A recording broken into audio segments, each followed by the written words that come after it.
여러분의 지금 꿈은 뭔가요? 꿈은 끝이 있으면 안 돼요. 상상을 초월하는 그 무엇인 거여야 돼요. 그런데 오랜 시간 노력한 목표를 이뤘을 때 모든 사람이 행복하기만 할까요? 왜 우리가 오랜 시간 염원했던 목표를 이뤘을 때 허무해질까요? 바로 안녕하세요. 인지심리학자 김경일입니다. 자, 오늘은요. 시작하기 전에 여러분들께 질문 하나 드리겠습니다. 지금 여러분의 목표는 뭔가요? 많은 생각들이 머릿속에서 떠다니실 겁니다. 공부하는 학생이시라면 좋은 대학에 입학한다 이런 걸 수도 있고요. 취직을 앞둔 취준생이시라면 좋은 회사에 입사 이런 게 목표일 수도 있죠. 창업을 앞두고 계시다면 새로 시작하는 사업이 성공하는 게 또 목표이실 겁니다.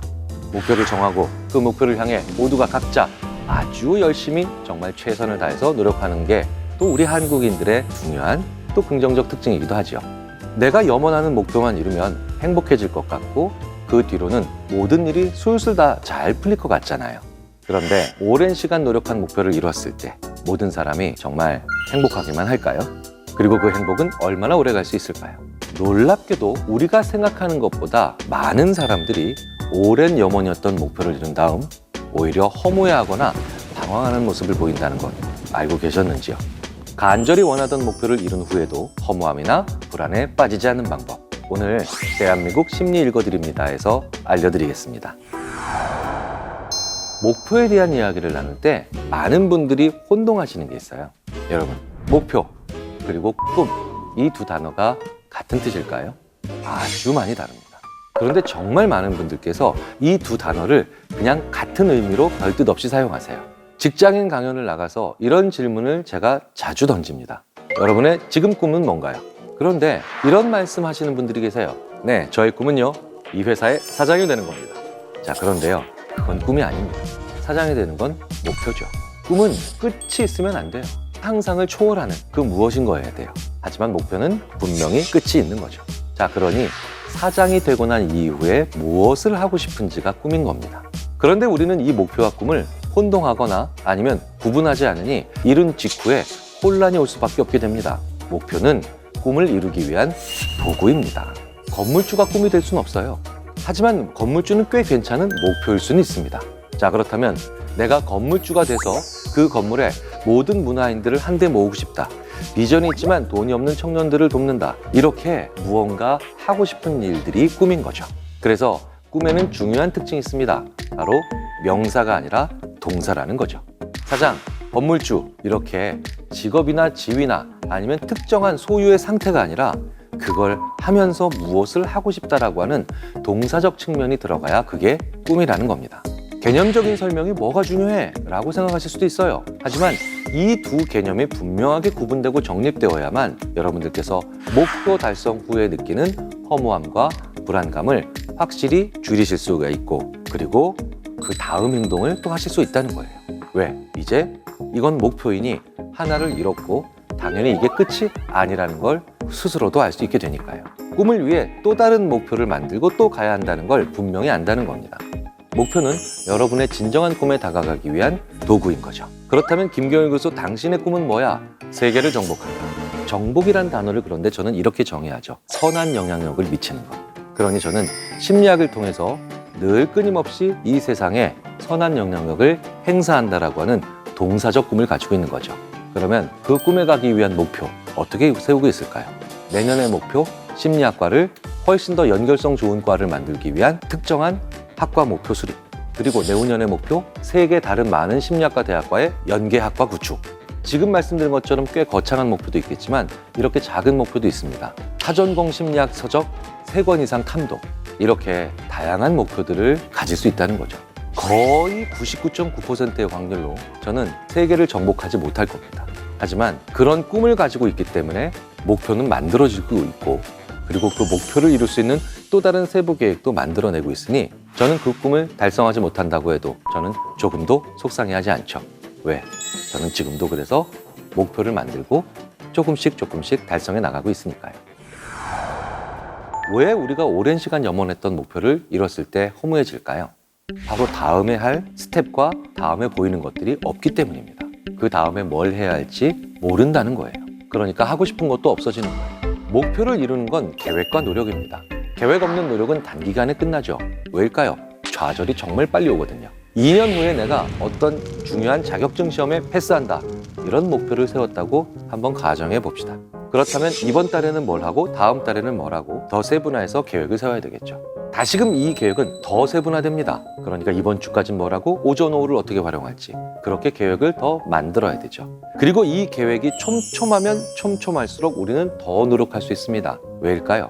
내가 계획을 하나씩 채워나가면서 거기서 오는 성취감으로 다음 목표까지 혹은 계획된 목표까지 달려갈 수 있다는 거예요. 자, 그렇다면 이쯤에서 목표를 이루고 나서 허무해서 아무것도 못한다면 이런 상태에서 가장 위험한 건 뭘까요? 우리가 목표를 이룬 뒤 찾아오는 감정이 허무함이라고 생각하지만 그 감정은 사실 두려움이라고 하는 것입니다. 그런데 우리의 머리에서 두려움이라고 하는 이름을 못 붙이는 거예요. 왜일까요? 내가 지금 이뤄낸 현상은 결국 목표 달성이니까요. 그런데 목표 달성에 성공했는데 무섭다라고 이름을 붙이는 건 좀 이상하잖아요. 그러니 다른 이름을 붙여버리는 겁니다. 그 엉뚱하게 잘못 붙여진 이름이 허무함이죠. 그래서 허무함이라고 하는 거창한 단어를 쓸 필요가 없다는 겁니다. 내가 목표를 달성했는데 꿈이 없고 그 다음에 무엇을 해야 되는지 모르는 길 잃어버린 미하기 때문에 무섭다. 그것이 바로 더 정확한 표현으로 해당이 될 겁니다. 자, 그렇다면 이제 자연스러운 질문은 다음 목표를 세우기 위해서 어떻게 해야 되느냐? 혹은 이렇게 다음 목표를 세우기 힘든 경우에는 어떻게 해야 하나? 바로 이것이 질문이 되겠죠. 다음 목표라는 건 뭘까요? 바로 누군가와 연계되어 있다는 뜻입니다. 무슨 얘기일까요?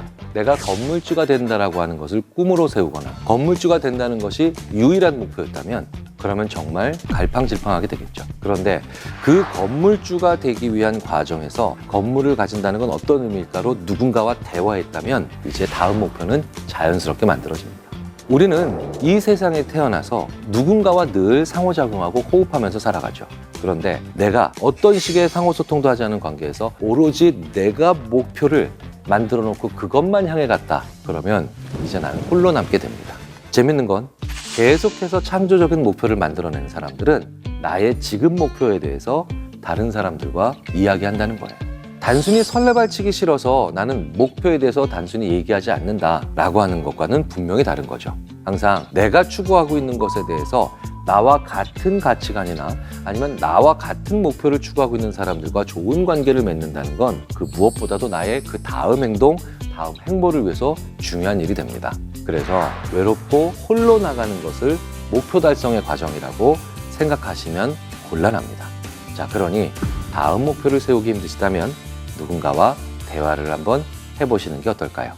그리고 목표 달성 후에 두려움이 몰려온다면 지금 달성한 목표가 무엇인지 정의를 내려보는 것도 반드시 해야 되는 행동 중에 하나입니다. 왜냐고요? 내가 지금 달성한 목표가 내 꿈을 이루기 위한 출발점인지 혹은 선결 요건인지 혹은 내 꿈을 이루기 위한 옆에 있는 지원군인지 바로 그 목표에 대한 이름을 붙일 수 있어야 된다는 거죠. 내가 방금 전에 혹은 직전에 혹은 최근에 달성한 목표를 내가 내 꿈을 이루기 위한 출발점이라고 규정한다면 이제 중간 기착역에 대한 목표를 이름 붙일 수 있게 되죠. 그리고 그걸 찾아 나서게 된다는 겁니다. 자, 그렇기 때문에 내가 달성한 목표에 대해서 목표 자체가 정의가 아니라 그 목표에 대한 또 다른 제대로 된 정의를 내려본다는 건 그 무엇보다도 중요합니다. 그리고 그 행위만으로도 바로 자연스럽게 다음 목표의 색깔과 방향이 잘 결정될 수가 있거든요. 그리고 목표 달성 후뿐만 아니라 우리가 오랜 시간 해온 무언가를 잘 마쳤을 때에도 갑자기 허무함이 밀려온다고 토로하시는 분들이 많이 계십니다. 대표적인 분들이 바로 내가 오랫동안 다닌 정든 회사를 퇴사하시는 분들. 이럴 때 밀려오는 허무함 혹은 무기력을 없애는 방법, 더 정확하게는 두려움을 이기는 방법이 있겠죠. 그게 뭘까요? 바로 꿈을 동사로 표현하는 것과 마찬가지로 지금까지 내가 해왔던 일을 스스로의 커리어를 동사로 표현하는 겁니다. 하지만 우리는 대부분 이렇게 자기의 커리어를 표현하지 않죠. 우리는 명사로 표현하는 걸 더 좋아합니다. 저는 교장직을 역임했습니다. 저는 대기업 상무 출신입니다. 여기서 우리는 무엇을 알 수 있을까요? 사실 굉장히 분명하게 그런 분이시군요 라고 얘기하고 있지만 말하는 사람과 듣는 사람 모두 사실을 아는 건 거의 없습니다. 이렇게 자기를 분야와 직책으로 표현하는 거에서는 그 사람이 어떤 사람인지 알 방법이 거의 없다는 거죠. 그렇다면 어떤 방식으로 우리는 그때 이 상대방을 이해하고 표현하게 될까요? 고정관념을 가져다 씁니다. 그래서 우리는 직책과 직위로 사람을 소개하고 또 나 자신을 소개하는 과정에서 결국은 고정관념을 서로 가져다 쓰는 안타까운 소통의 길로 들어선다는 거죠. 하지만 이런 직책과 직위를 빼고 한번 자기를 동사적으로 표현한다면 어떻게 될까요? 저는요, 진짜 잘 볶아요. 전 뭐든 잘 꾸미는 걸 능숙하게 합니다. 이렇게 자기를 좀 어색하더라도 표현하는 것을 시작하셔야 합니다. 나는 어떤 분야에 가장 특화된 행위를 하는 사람이냐가 분명히 정해지면 그 분야의 일이 끝나더라도 그 행위는 남게 되어 있거든요. 그렇기 때문에 다른 분야에서 일을 하게 되든 분야를 떠나든 그것이 중요한 게 아니라 그 행위에 기반한 더 다음 목표를 잘 규정하고 설정할 수 있게 됩니다. 내가 철강 회사에서 일했든 대학교에서 일했든 혹은 방송국에서 일했든 내가 어떤 행위를 통해서 어떤 무엇인가를 잘할 수 있는지를 말하고 인식할 수 있다면 다음 스텝을 정할 때 나의 장점을 살릴 수 있고 헤매지 않을 수 있다는 겁니다. 우리는 명함 없이 자기를 소개하실 수 있어야 됩니다. 굉장히 많은 경우 은퇴 혹은 퇴역의 시점에서 명함을 잃어버렸기 때문에 자기 자신을 소개하지 못하는 분들을 정말 많이 보죠. 그래서 그 명함 속에 적혀있던 내용을 다시금 얘기하려고 하며 그 과정에서 여전히 막막해지는 현실을 봅니다. 지금부터 나는 어떤 동사적 인물인지를 한 번쯤 생각해 보시는 건 이제 다음 커리어를 시작하는 분들에게 있어서 그 무엇보다도 필요한 고민이 됩니다. 학생일 때는 어떤 대학에 진학할까? 어떤 전공을 택해야 할까? 혹은 대학에 진학할까 말까? 그 자체일 수도 있겠죠. 성인이 돼서는 그게 평생의 배우자를 선택하는 결혼일 수도 있을 겁니다. 그런데 또 하나 아주 중요한 순간이 있죠. 바로 직업이나 직장을 결정해야 하는 순간입니다. 이런 인생의 큰 결정 뒤에는 엄청난 변화가 따른다는 걸 우리가 이미 알고 있기 때문에 불안함이 따라오죠. 내가 지금 하고 있는 일이 정말 나에게 맞는 걸까요? 지금 공부하는 제 전공이 정말 나한테 맞는 걸까요? 자신의 앞날에 대해서 고민하고 있는 많은 분들을 위해 준비했습니다. 이 직업, 이 직장, 혹은 이 전공이 나에게 맞지 않는 것 같아서 불안한 여러분들의 심리를 읽어드리겠습니다. 안녕하세요. 인지심리학자 김경일입니다. 실제로 저에게 찾아오셔서 지금 하는 일이 정말 저에게 맞는 일일까요? 그건 도대체 어떻게 하면 알 수 있을까요? 질문하는 분들이 많습니다. 대부분의 분들이라면 누구나 당연히 하시는 고민이라고 저도 생각합니다. 실제로 친구분들과 나누는 카톡만 떠올려봐도 그렇지 않나요? 야, 나 이 일 진짜 안 맞는 것 같아. 야, 이런 데 적성이 아니야. 때려쳐야겠어. 나 이거 공부해서 사회 나가서 먹고 살 수 있을까? 이런 소리 한 번도 안 해본 분은 거의 없을 겁니다. 사실 나한테 맞는 적성은 평생 가도 찾기 힘들 가능성이 꽤 높습니다. 적성은 누가 알려주는 것도 아니고 그리고 단순한 몇 개의 검사로 쉽게 알 수 있는 것도 아니고요. 스스로 알아가야만 하는 거니까요. 그래서 저는 이렇게 말씀드리곤 합니다. 지금까지 이 지구상에서 살았던 인류의 99%는 적성에 맞는 일을 찾아본 적도 없고 받아본 적도 없으며 그리고 그걸 고민해볼 기회조차도 부여받은 적이 없다는 거예요. 수렵하고 채집하던 원시 수렵 상태에서는 말할 것도 없고요. 전 세계 대부분의 사회는 불과 200년 전까지 신분제 사회였잖아요. 신분제 사회라는 말 자체가 나에게 맞는 일을 전혀 고려하지 않고 신분에 맞게 사전에 정해진 일을 해야만 하는 그런 삶이었으니까요. 자, 그렇게 따지면 우리가 자유롭게 직업을 선택하고 미래는 뭐가 될까? 어떤 일을 해야 될까? 이렇게 고민한 기간은 불과 200년밖에 안 됐다는 겁니다. 우리 조상님들은 적성이라는 것에 대해서 얘기하거나 고민해 보신 적이 없다는 거예요. 그러니 우리가 인류 최초로 이 적성이라는 걸 처음 찾아보는 세대가 됐으니 어찌 보면 혼란스러운 게 당연하죠. 저는 오히려 이런 질문을 하라고 말씀드리고 싶습니다. 나는 일을 할 때의 열정을 어떻게 찾을 수 있는 유형의 사람인가? 나에게 어떤 일이 맞느냐는 내가 어떤 유형의 사람인가에 따라서 달라질 수가 있다는 거예요. 어떤 사람은 일을 할 때 일단 시작을 어떤 일이든 하면서 열정과 몰입이 계속해서 슬슬 나오는 유형들이 있습니다. 그런데 반면에 어떤 분들은 나한테 완전히 딱 들어맞는 일을 찾아야만 열정이 나오는 사람들이 있어요. 심리학에서는 최근에 이런 두 유형의 분들을 기본적으로 구분을 합니다. 전자를 개발이론가, 영어로 develop theorist라고 하죠. 후자를 적합이론가, fit theorist라고 합니다. 이론가, theorist라고 하니까 무슨 철학자 같다고요? 과학자 같다고요? 그게 아니라 그런 방식의 사람 정도로만 이해하시면 됩니다.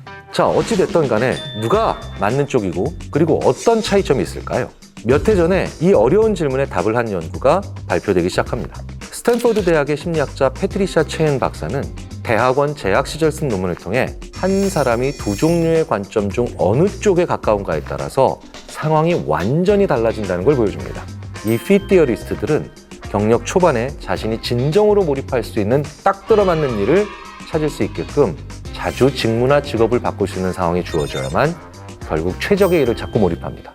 하지만 자기에게 주어진 일이 무엇이든 일단 먼저 시작하고 난 다음에 그것에 대한 열정과 의미를 점차적으로 증가시켜 나가는 사람들은 일의 종류보다는 조직과 혹은 사회가 보이는 존경과 감사의 그런 가치를 두고 실제로도 민감하다는 거예요.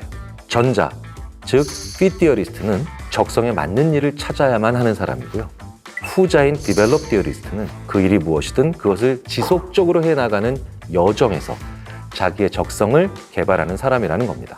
즉, 자신에게 적합한 일을 찾아야만 하는 사람과 그 범위가 상당히 넓게 포진돼 있어서 꽤 넓은 영역의 일을 사랑할 수 있는 사람들의 차이는 매우 크다는 겁니다.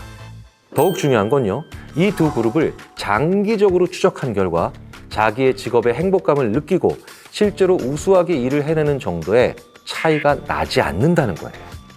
누가 맞고 틀리는가는 의미가 없다는 거예요. 내가 어떤 타입인지가 중요하다는 겁니다. 그런데 여기에 더욱 중요한 변수가 하나 있죠. 수명이 늘어나서 130, 140 혹은 심지어 그것보다도 더 오래 살 수 있는 사회가 예견되고 있다는 거예요. 그러니까 직업이 예전엔 최종 목적지인 영어로 destination이었다면 이제는 여정, 영어로 journey가 된 거예요. 이젠 내가 어떤 유형의 사람인지를 아는 건 더욱더 중요한 시대가 됐다는 겁니다. 자, 그렇다면 내가 딱 맞는 무언가를 찾아야만 열정이 생기는 타입인지 혹은 자신에게 주어진 일이 무엇이든 그것에 대한 열정을 점차적으로 증가시키는 타입인지는 어떻게 알 수 있을까요? 딱 맞는 무언가를 찾았을 때에 그때에만 열정을 찾는 사람들은 평균적으로 일에 대한 평가를 봤을 때 아주 좋거나 아주 싫거나 아니면 아주 훌륭하거나 아주 엉망이거나 이렇게 큰 편차가 나타난다는 겁니다. 만약 내가 일이 딱 맞아야 열정이 생기는 타입이다 그러면 안 맞는다 싶으면 일의 종류를 최대한 바꿔야 되겠죠. 자, 그런데 어떤 일을 계속해 나가면서 그것에 대한 열정을 점차적으로 증가시키는 사람들은 전혀 다른 일로 갑자기 전업을 한다든가 하던 일을 완전히 바꾸는 건 오히려 큰 손실을 볼 가능성이 크죠. 왜냐?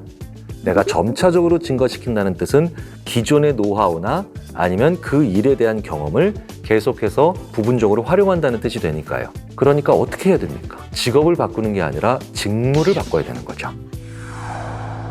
이제 슬슬 이게 궁금해지실 거예요. 이렇게 딱 맞는 무언가를 찾아야 하는 fit, 그리고 일을 하면서 열정을 키우는 develop, 어느 쪽이 더 많을까요? 후자, 즉 develop theorist가 훨씬 더 많습니다. 저 같은 경우에도 전형적으로 develop theorist입니다. 그래서 심리학을 해봤는데 상담 심리학이 아니네? 그런데 이쪽에 인지 심리학이 있네? 이런 식으로 왔다는 거죠. 인지 심리학 내에서도 아주 기초적인 지각 혹은 감각 과정보단 그 이후에 벌어지는 판단, 의사결정 이렇게 좀 더 다른 분야가 더 많네? 라고 하면서 저도 계속해서 미세 조정해오면서 여기까지 왔다는 거죠. 그런데 우리는 적성이라는 걸 생각하면 항상 딱 맞는 뭔가를 찾아야 한다는 상상만 한다는 거예요. 그래서 꿈을 찾아 퇴사를 했다라는 많은 분들이 오히려 후회를 하는 경우가 많은 거예요. 하지만 여기서 제가 분명히 말씀드리고 싶은 한 가지가 있습니다.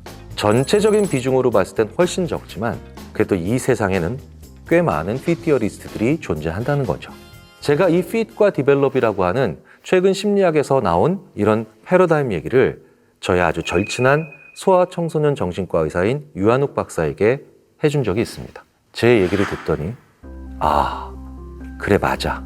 ADHD로 판정받았던 친구들 중에 꽤 많은 수가 사실은 fit theorist일 수 있다는 그런 통찰을 가지게 됐어 라고 저에게 고마워해 주더군요. 요즘 내가 성인 ADHD일까 고민하는 분들이 주위에 꽤 많으시더라고요. 당신은 상대적으로 소수의 더 해당하는 아주 딱 맞는 일을 해야만 열정을 찾을 수 있는 fit theorist일 수 있다는 거예요. 그러니까 용기 내서 나한테 맞는 일을 계속해서 찾아다니시라고 응원하고 싶습니다. 특정 직업뿐 아니라 일상생활 속에서 내가 무엇을 좋아하는지 잘 모르겠다 할 때 내가 좋아하는 걸 알 수 있는 굉장히 분명한 방법이 하나 있습니다. 결과가 나오든 안 나오든 계속해서 향유하는 거예요. 결과에 상관없이 그 일을 누리고 머무를 수 있는 것 자체의 의미를 가지고 심지어 즐길 수 있다는 거죠. 내가 무슨 일을 하는데 굉장히 오랜 시간을 쓴다. 심지어 결과가 좋지 않았는데도 그 일을 하는데 시간을 많이 쓴다. 그렇다면 일정 부분 여러분들은 그 일을 좋아하고 있는 겁니다. 그렇게 좋아하는 일을 직업으로 가지면 행복해질까요? 답은 yes and no입니다. 그냥 좋아하는 일이 아니라 까탈스럽게 좋아하는 일을 해야 성공과 행복의 확률이 동시에 올라갑니다. 저에게 이런 질문을 하시는 분들이 많이 계십니다. 우리 애는 음악을 다 좋아합니다. 그래서 음악을 시킬까 해요. 그럼 제가 아주 심각한 얼굴로 그러면 음악 시키면 안 됩니다. 아니, 음악을 이렇게 좋아하는데 왜 음악을 하면 안 될까요? 제 예를 한번 들어볼까요? 저는 음식이라면 다 좋아합니다. 심지어 저의 대학 동기들은 경일이가 맛없다고 하면 상한 음식이다 라는 얘기도 해요. 그렇다면 저는 어떤 직업을 가지면 안 될까요? 음식 관련된 직업이죠. 다 좋아하니까요. 분명하게 까탈스럽게 좋은 것과 싫은 것이 확실히 나눠져야만 그게 바로 좋아함과 적성이 같이 들어가 있는 겁니다. 백종원 씨를 보세요. 저한테는 아무런 차이가 없는 칼국수 2개인데요. 그분께서는 하나를 맛보시더니 천국을 맛봤답니다. 그런데 다른 걸 드시더니 이건 지옥이래요. 좋아하는 일을 다 거기서 범위안에 것들을 전부 웬만큼 좋아한다라고 하면 그건 동호회로 가시면 됩니다. 자, 그럼 반대로 내가 너무 하기 싫은데 잘하는 일을 하면 어떻게 될까요? 우리는 이럴 때 흔히 적성에 맞지 않는 일을 하고 있다라고 표현을 하죠. 사실 일이 재밌다라는 건 상당 부분 환상에 가깝습니다. 저도요. 공부 안 재밌어요. 다만 그 결실이 달콤하다는 거예요. 그 일이 어떤 일인지는 잠시 놓고 그 결과를 내가 달콤해하느냐 하지 않느냐를 생각해 봐야 된다는 거예요. 그러니까 일단 해보자, 그리고 견뎌보자 라고 한다는 거예요. 제 주변에 어떤 친구들은 비즈니스를 잘해서 큰 돈을 버는데 거기서 큰 달콤함을 느낍니다. 그런데 저는 좋은 논문이나 좋은 책 혹은 좋은 강연을 해서 무언가 의미를 찾을 때 더 큰 쾌감을 느끼죠. 그래서 저는 대기업의 임원분들을 부러워해 본 적이 거의 없습니다. 왜? 그분들이 거두는 결과의 달콤함은 제가 중요하게 생각하는 달콤함과 좀 다르기 때문이죠. 자, 그렇다면 어떤 사람들이 일, 공부 혹은 훈련 힘든데도 잘 견딜까요? 행복한 사람들입니다. 우리는 행복을 인생의 목표라고 생각하죠. 행복은 목표가 아니라 도구입니다. 맨 마지막에 달성해야 될 최종 종착지가 행복이 아니라 그곳까지 가기 위해서 계속해서 버텨내게 만들어줄 수 있는 도구로서 행복을 생각해야 된다는 거예요. 그래서 오늘 살짝 행복을 맛본 연구자가 내일의 그 재미없는 공부를 더 잘 견뎌내는 겁니다. 행복은 크기가 아니라 빈도죠. 작은 행복의 빈도를 높일 생각을 먼저 하셔야 됩니다. 그리고 그 일의 결과가 정말 달콤하다면 이제 양쪽 조건 모두 다 성립이 되는 겁니다. 그러면 내가 견뎌낼 수 있고 자격이 생긴다는 거예요. 그런데 그 일을 하는 과정도 힘든데 결과가 좋아도 전혀 달콤하지 않아? 그렇다면 이제 심리학자로서 이렇게 말씀드릴 수 있습니다. 다른 일 찾아보시라고요. 50대인 저도 제 적성에 이게 맞는 일인가 고민할 때가 여전히 있습니다. 그런데 제가 60대나 70대가 된다고 해서 그 대답을 완전히 찾을 수 있을 것 같지도 않습니다. 그러니 저보다 나이가 적으시다면 얼마나 혼란스러우고 답답하시겠어요. 그럼에도 불구하고 열심히 그걸 찾아나가는 과정, 또 찾았다 싶으면 이게 완전한 건 아닌 것 같고 조금 더 바꿔주면 그래서 예전보다는 좀 더 맞는 것 같다 싶다가도 혹시 조금 더 다른 방향이 있는가라고 하면서 계속해서 복잡하게 생각해 나가는 과정. 우리는 성장하고 발달하고 그리고 더 성숙해진다는 겁니다. 이렇게 복잡하게 생각하는 과정이 아무 의미가 없는 일은 아니라는 거예요. 우리가 이 세상을 떠날 때까지 계속해서 찾아나가고 그리고 점점 더 조금씩 완성해 나가는 게 그리고 그 실체를 드러내는 게 적성이라고 생각하고 같이 저와 함께 노력을 해보시는 건 어떨까요? 인간은 의지력과 노력만으로 성공하거나 훌륭해지는 존재가 아닙니다. 핵심은 뇌를 살짝 속여야 된다는 겁니다.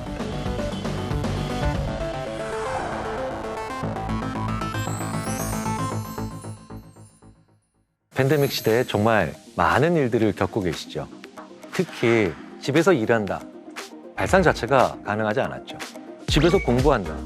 집에서 공부하면 집중이 잘 안 된다. 라는 얘기들을 주로 할 수밖에 없었어요. 그런데 외부에서 했던 그런 행위들을 집에서 할 수밖에 없는 그런 상황들이 많이 벌어지고 있다는 거예요. 그러니까 집에서 무언가를 해야 되는데 집중이 잘 안 되고 흥미도 떨어지고 그걸 시키는 분들의 입장에선 내가 지켜볼 수 없으니 또 불안하고. 그런데 팬데믹 이후의 세상에서도 집에서 해야 될 일들은 어느 정도는 유지가 될 겁니다. 그렇기 때문에 요즘 다시 한번 생각해 봐야 될 개념으로 워라밸이라고 하죠. 워라밸은요, 직장에서 근무하는 시간이 길어지고 열심히 할수록 라이프, 나의 일상적인 삶은 무너진다는 얘기입니다. 그러니까 재택근무라고 하니까 모든 것들이 구분이 되지 않고 양쪽에서 다 무너지는 그런 악순환이 발생하기가 쉽다는 겁니다. 자, 그렇다면 훨씬 더 연결적인 개념들이 필요하지 않을까요? 워라몬, 즉 워크와 라이프는 하모니를 이루어야 된다. 자율적으로 일하고 가용한 시간을 통해서 또 나의 라이프의 퀄리티를 올리기는 가정과 직장은 서로 갈등하는 존재가 아니라는 걸 굉장히 강조합니다. 그렇다면 동일한 장소에서 확실히 일하고 확실히 라이프를 즐길 수 있는 심리적 경계선을 만들어내는 지혜가 그 무엇보다도 필요할 겁니다. 그리고 그 심리적 경계선을 위해선 단순히 결심이나 의지만 갖고 되는 게 아니죠. 핵심은 우리의 뇌를 살짝 속여야 된다는 겁니다. 그리고 이걸 넛지라고 하죠. 그것으로 인해서 나의 일을 더 잘하게 만드는 방법에는 정말 여러 가지가 있는데 몇 가지 말씀을 드려보도록 하겠습니다. 자, 그런데 이 5가지 비법을 먼저 공개해드리기 전에 정체불명의 말 하나를 좀 바로잡고 싶어요. 바로 이 재택근무란 말입니다. 원격 근무입니다. 재택근무가 아니에요. 이게 무슨 얘기냐면 사실은 서로 어느 정도의 안전한 거리를 유지했다면 집이 아니라도 상관은 없죠. 근데 참 말이라는 게 무서워요. 재택근무라고 하는 말을 우리가 쓰면서 집에서 일해야 되고 다른 곳에서 접속을 하면 마치 근무지를 이탈한 것 같은, 그러니까 핀잔을 주는 그런 상황이 벌어진다는 거예요. 재택근무가 아니라 원격근무가 맞습니다. 어디에서든 일 잘할 수 있는 5가지의 비법 공개해드립니다. 그 중에 첫 번째가 바로 나는 일을 하고 있다고 암시를 줘야 된다는 거예요. 출근한다는 건 일터로 입장했다는 뜻이에요. 그렇다면 이렇게 일터로 입장한 것처럼 나의 뇌도 심리적으로 입장을 해야 됩니다. 우리의 뇌는 참 재밌어요. 그 공간에서는 무언가를 해야 된다라고 하는 가정이 있습니다. 그렇기 때문에요, 내가 일을 하기 전에 컴퓨터로 게임을 하거나 아니면 SNS를 하고 있었다. 그 창을 밑으로 내렸다고 해서 다른 일을 할 수 있다 라고 생각을 하시면 안 된다는 겁니다. 완전히 프로그램을 종료하시고 잠시라도 방 바깥으로 나가셔야 돼요. 그리고 다시 들어오셔야 이제 일을 하실 준비가 된다는 겁니다. 심지어 그렇게 나갔다가 들어오면서 회사에서 쓰던 아이디 카드를 장난삼아 긁고 들어갑니다. 말도 안 되는 것 같으시죠? 하지만 이런 가벼운 행동 몇 가지가 우리 뇌에게 아주 긍정적인 착각적 암시를 줍니다. 바로 나는 일터로 입장하고 있다는 거죠. 두 번째로 원격 근무에 중요한 포인트가 있습니다. 자세입니다. 우리가 자세를 바로 해, 이런 얘기하죠. 어떨 때 이런 얘기하나요? 내 얘기에 경청하게 만들 때 이렇게 얘기합니다. 자세가 왜 중요하냐면요, 바로 인간의 몸과 마음이 일치되어 있기 때문입니다. 자, 그렇다면 나의 원격 근무 자세는 어떤지 한번 찍어볼 필요가 있겠죠. 직장에서의 자세와 얼마나 다른가. 일단 다리 하나가 위로 올라가 있어요. 자세부터 먼저 바로 하자는 거죠. 그래서 저는 중요한 글을 읽을 땐 차렷 자세와 같은 약간의 긴장감을 유발하는 자세를 취하고 읽게 되죠. 그런데 저는 반대로요, 이거를 볼 때 내가 좀 느슨한 마음이 필요하겠다, 소파에 가서 거의 눕다시피 합니다. 하지만 직장에선 그렇게 할 수가 없죠. 그런데 오히려 그걸 할 수 있다는 거죠. 그래서 저는 홈 오피스 룩도 우리가 생각을 해봐야 된다는 거예요. 집이라는 곳에서 일해야 될 때 어떻게 옷을 입어야 되는가? 똑같이 입어야만 할까요? 혹은 집에서 입는 것처럼 그냥 아주 편한 옷을 입어야 될까요? 온라인 회의를 할 때 상의는 신경을 쓰죠. 남들에게 보이는 내 모습 때문입니다. 하지만 참으로 재밌게도 나의 몸은 하의에 더 많은 신경을 씁니다. 내가 청바지를 입고 있다면 나는 어딘가에 놀러 가고 싶은 거고요. 그리고 내가 오피스에서 입었던 바지를 입었다면 좀 더 일을 할 준비가 잘 돼 있는 거예요. 심지어는 양말을 신고 있느냐 신고 있지 않느냐에 따라서 집중도도 어마어마하게 큰 차이가 납니다. 나는 어떻게 입어야 효율을 낼 수 있느냐 한 번쯤 우리가 생각해 볼 필요가 있죠. 세 번째, 화면을 향한 나의 눈의 각도를 조절하는 겁니다.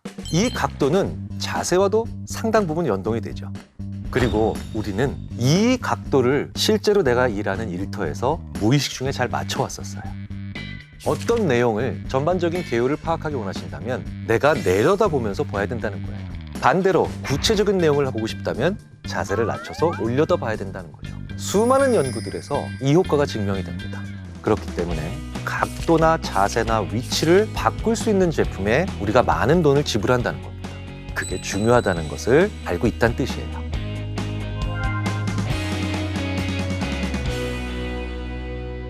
원격 근무를 잘하는 네 번째 방법, 바로 쓰기와 타이핑입니다. 즉, 펜과 키보드의 차이를 잘 이해하셔야 된다는 거예요. 키보드는 빠르고 펜은 느립니다. 빠르면 무조건 좋을까요? 아니죠. 느린 도구이기 때문에 더 좋은 걸 수도 있고 빠른 도구이기 때문에 더 좋은 것이 각각 따로 있다는 거예요. 쓴다는 건 내가 속도가 빠르지 않은 입력 도구를 가지고 그 내용을 듣고 있다는 거죠. 많은 것을 남기지 못하다는 것입니다. 근데 재밌는 건 그걸 우리가 요약이라고 부르죠. 핵심이라고 부릅니다.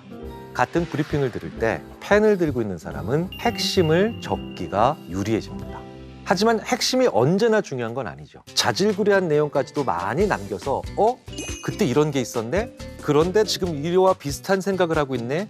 연결하고 새로운 아이디어를 만들 땐 키보드로 정리된 내용이 더 유리하다는 겁니다. 자, 그렇다면 나는 이 회의에서 핵심으로 갈 것인가? 이후에 새로운 아이디어를 위한 근거를 많이 남기는 것으로 갈 것인가? 한 번쯤 고민해 보시는 건 어떨까요? 다섯 번째, 중요한 포인트가 있습니다. 녹음해야 된다는 거예요. 사실은 이건 원격 근무이기 때문에 가지고 있는 장점이기도 합니다. 왜냐? 우리가 오프라인 회의할 때 회의 끝나고 나와서 야, 그때 그 사람 무슨 얘기했지? 이 얘기 무슨 얘기야? 저도 느끼지만 나중에 슬쩍을 펼쳐봤을 땐 글은 많은데 무슨 얘기인지 하나도 모르겠더라고요. 글은 한 번 거쳐간 내 생각의 기록입니다. 하지만 말은 나의 정서나 느낌, 평가를 완전히 기록해놓고 있습니다. 그런데 온라인 회의에서 얼마든지 녹음할 수 있죠. 이제 나만의 생생한 기록들을 잘 활용할 수 있다는 거예요. 소리로 내서 얘기하고요. 계속해서 녹음하고 나중에 그걸 들어보면 신기하게도 거의 모든 것들이 복원되고 요약됩니다. 자, 그렇다면 어떠한 자세, 위치, 각도, 키보드와 펜, 이 모든 것들이 바로 뭘까요? 미세한 차이를 몸이 잘 반영해서 우리의 생각에 입력하고 있다는 거예요. 그러니 이건 우리가 섬세한 존재이기 때문이라고 이해를 하셔야 될 겁니다. 자, 그런데 여러 가지 기법들을 통해서 우리가 결국 무엇을 추구해야 되는 걸까요? 바로 자율성입니다. 스스로 일하고 역동적으로 연결하는 거죠. 자, 그렇다면 이제 마지막으로 우리가 필요한 것들이 있습니다. 어떨 때 일을 가장 자율적으로 하는가에 대한 나만의 기록이 필요하다는 거예요. 그래서 저는 문장으로 쓰는 일기는 일주일에 한두 번만 해도 괜찮다라고 얘기를 합니다. 하지만 이렇게 기록으로서의 로그는 매일매일 남겨두시는 게 좋습니다. 오늘 나의 일에 점수를 한번 주십시오. 그리고 어떤 옷 입었고 몇 시에 일했고 어떤 자세로 일했는지. 저는 그래서 일이 잘 안 될 때와 일을 참 잘했다라는 느낌이 들 때 제 컴퓨터 모니터 화면을 캡처하기도 하죠. 재밌게도 일이 잘 될 때와 잘 되지 않았을 때의 공통적인 패턴은 계속해서 나옵니다. 그렇다면 이제 역으로 저는 그 패턴을 만들어 놓고 일을 할 수도 있겠죠. 그것만으로도 일을 잘할 수 있거나 공부를 잘할 수 있는 훌륭한 환경이 설계되죠. 인간은 의지력과 노력만으로 성공하거나 훌륭해지는 존재가 아닙니다. 패턴들을 알기 시작하고 같은 노력으로 훨씬 더 큰 결과의 차이를, 긍정적 결과들을 만들어낼 수 있지 않을까 생각이 듭니다. 어디서든 일을 잘하기 위해서는 5가지가 최소한 필요하죠. 사소하게라도 일한다고 나에게 암시를 줘야 됩니다.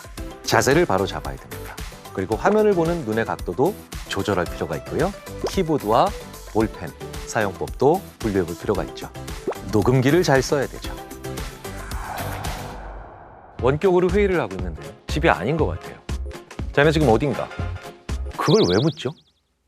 이 회의에 얼마나 필요한 얘기를 하고 있고 일을 추진하느냐가 중요하죠. 그 핀잔을 받은 사람 입장에서는 또 다른 구속감을 느끼게 되겠죠. 야, 우리 부장님한테 핀잔 받기 싫어 라고 하면서 굳이 먼 시간을 소비해서 집에 들어가서 접속을 하는 그런 웃지 못할 일들을 우리가 자주 본다는 거죠.